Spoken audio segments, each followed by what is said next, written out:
Pernah nggak sih ngerasa pengen kabur aja dari sebuah tanggung jawab? Nah, hari ini kita akan bedah sebuah kisah kuno yang ternyata mungkin jauh lebih relevan dengan hidup kita sekarang dari yang kita duga. Ceritanya tentang seorang nabi, misinya, dan ya, seekor ikan yang super besar. Oke, ini kedengarannya kayak kata-kata aneh ya, tapi serius deh, jawaban dari pertanyaan ini bakal ngebawa kita ke pemahaman yang dalam banget soal tujuan hidup, soal pemberontakan, dan yang paling penting, soal kesempatan kedua. Kita akan bongkar semua ide universal ini pakai sebuah analogi yang cerdas banget. Siap? Yuk, kita lihat gimana semua ini nyambung. Semuanya itu berawal dari satu kata kunci yang sederhana, tapi powerful banget, menteri. Emang apa sih artinya di sini? Nah, pondasinya tuh dari sini nih. Kata menteri kan seringnya kita anggap soal kekuasaan ya, padahal arti akarnya itu justru pelayan. Jadi seorang menteri itu bukan bos, tapi pelayan yang dikasih tugas untuk sebuah misi. Ini penting banget buat ngerti sisa ceritanya, karena ini benar-benar ngebalikin cara kita mandang. Disinilah analoginya jadi, wah kena banget. Coba deh lihat perbandingannya. Di satu sisi, ada menteri pemerintah yang tugasnya ngejalanin visi presiden. Nah, di sisi lain, ada konsep menteri Tuhan. Seseorang yang dipilih buat ngejalanin kehendak Tuhan. Poin utamanya apa? Nggak ada agenda pribadi. Misi mereka itu bukan soal diri sendiri. Oke, kalau gitu, kalau kita ini menteri atau pelayan, tugas kita apa dong? Misinya apa? Nah, pemaparan ini ngejawabnya dengan jelas banget. Misinya itu bukan cuma sekedar percaya dalam hati aja loh. Ini tuh mandat 3 langkah yang super aktif. Pertama, pergi. Artinya, kita harus gerak, nggak bisa diam aja. Kedua, menghasilkan buah. Hidup kita harus punya dampak positif. Dan yang paling penting, ketiga, bikin buah itu tetap. Jadi, dampaknya itu harus tahan lama. Ini tuh panggilan buat hidup yang bener-bener punya tujuan. Misi segede ini, kedengarannya emang serem ya.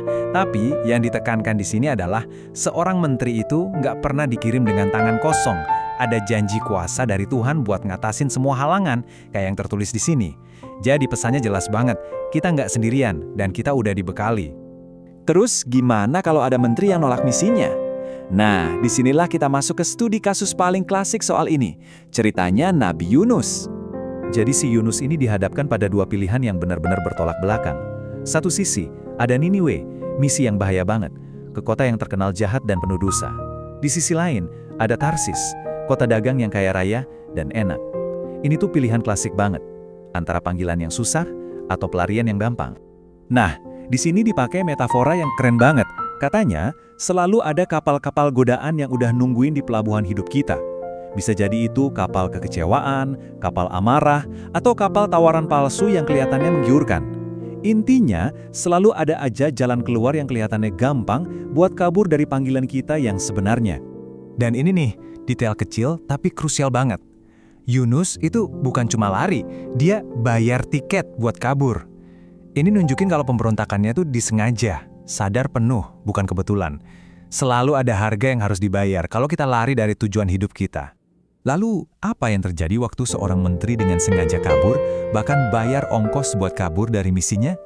Jawabannya, ada intervensi dari Tuhan yang super dramatis. Rencana kaburnya Yunus langsung berantakan. Coba lihat deh, gimana ceritanya makin menjadi-jadi. Dia bayar tiket kapal, Tuhan kirim badai super dahsyat. Ini bukan cuaca buruk biasa loh, ini tuh intervensi yang emang ditujuin buat dia.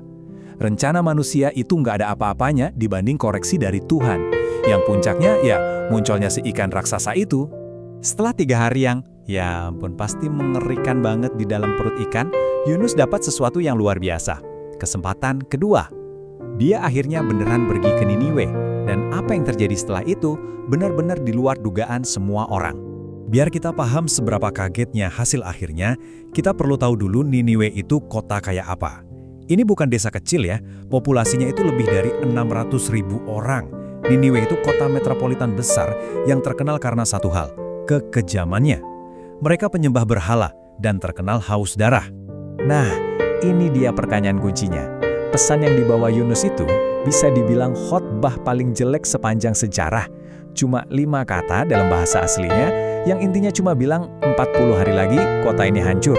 Udah, nggak ada tawaran ampun, nggak ada harapan. Jadi kok bisa kota sejahat itu mau dengerin? Dan disinilah penjelasannya jadi super menarik. Ada teori kalau orang Niniwe itu nyembah dewa berbentuk ikan. Jadi coba bayangin apa yang mereka lihat. Ada orang dimuntahin hidup-hidup dari perut ikan raksasa. Mereka itu nggak ngelihat seorang nabi. Mereka mungkin ngelihat perwujudan dewa mereka sendiri. Pesannya sih jelek, tapi cara penyampaiannya yang udah diatur sama Tuhan itu sempurna banget. Tapi ceritanya nggak berhenti di Niniwe loh. Ada satu pelajaran terakhir yang nyambungin kisah kuno ini ke sebuah ide yang jauh lebih besar soal penghakiman dan belas kasihan. Yang menarik, Yesus sendiri pakai kisah Yunus ini buat ngasih poin yang tajam banget. Dia bilang kalau orang-orang Niniwe, kota penyembah berhala itu, justru akan jadi saksi yang memberatkan generasinya di hari penghakiman. Kenapa? Karena Niniwe yang jahat aja mau bertobat, dengerin pesan seadanya dari nabi yang ogah-ogahan, sementara banyak orang malah nolak pesan yang jauh lebih besar. Dan ini ninggalin kita dengan satu pertanyaan buat direnungin. Kisah ini tuh bukan cuma soal ikan raksasa. Ini tentang gimana bahkan utusan yang paling gak niat dan penuh kekurangan pun bisa dipakai buat mencapai hal yang luar biasa. Pertanyaannya buat kita sekarang, kalau usaha Yunus yang setengah hati aja bisa nyelamatin satu kota besar, kebayang gak apa yang bisa terjadi kalau kita berhenti lari dan mau nerima kesempatan kedua yang ditawarin ke kita?